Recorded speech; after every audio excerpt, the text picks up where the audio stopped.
Hello दोस्तों, स्वागत है आपका IQ स्मार्ट पे।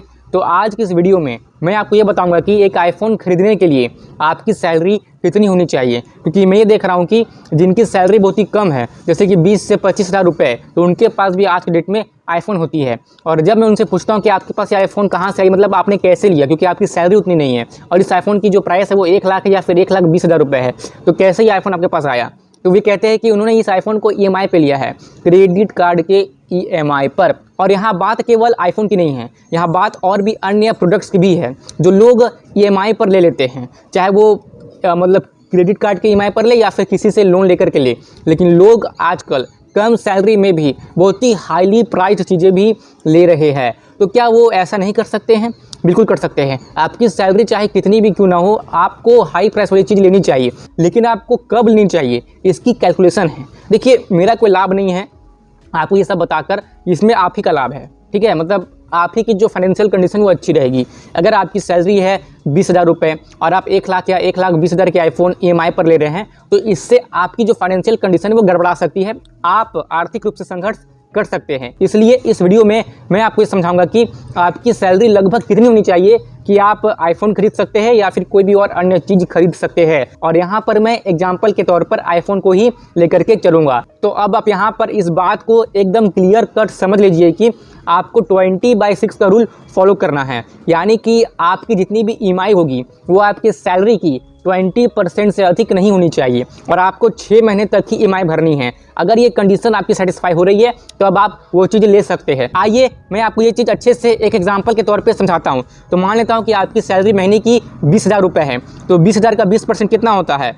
लगभग 4,000 रुपये। यानी कि इस 20/6 रूल के हिसाब से आपको महीने में 4,000 से अधिक रुपए की EMI नहीं करवानी है यदि आपकी सैलरी 20,000 रुपये है तो। और आपको केवल 6 महीने तक ही EMI भरनी है, यानी कि 4,000 × 6, तो ये होता है 24,000 रुपये। यानी कि आप 20,000 की सैलरी में 24,000 तक की फ़ोन ले सकते हो। आईफोन लेने का तो सवाल ही पैदा नहीं होता। और यदि आपकी सैलरी 50,000 रुपये है तो 50,000 रुपये का 20% होता है 10,000 रुपये। यानी कि आपको महीने में 10,000 से अधिक EMI नहीं करवानी है। और 10,000 × 6 यानी कि 60,000 रुपये। यानी कि अब भी आप केवल 60,000 तक ही फ़ोन ले सकते हैं, आप 1 लाख या फिर 1,20,000 तक की फ़ोन नहीं ले सकते हैं। और यदि आपकी सैलरी 75,000 रुपये है तो उसका 20% होता है 15,000 रुपये। यानी कि आपको महीने में 15,000 रुपये से अधिक की EMI नहीं भरनी है। और अगर मैं इस 15,000 रुपये को 6 से मल्टीप्लाई कर देता हूं तो आंसर आता है 90,000 रुपये। यानी कि अब भी आप केवल 90,000 रुपये की ही कोई भी फ़ोन अफोर्ड कर सकते हैं या फिर कोई और अन्य चीज़। और यदि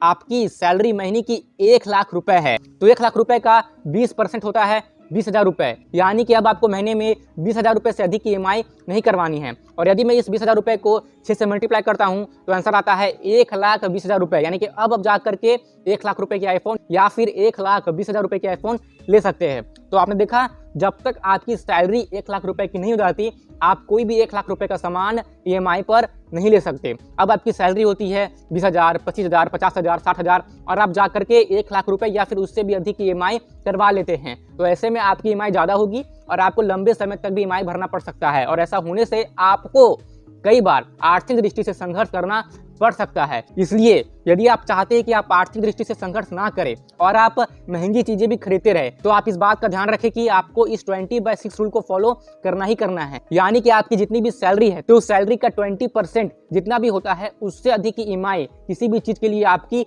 नहीं होनी चाहिए। और आपको 6 महीने तक ही EMI भरनी है, या आपको सोच करके चलना है। मैंने एग्जाम्पल से आपको समझा दिया है, अब आपको समझ में आ गया होगा कि आपको कैसे इस नियम का फॉलो करना है।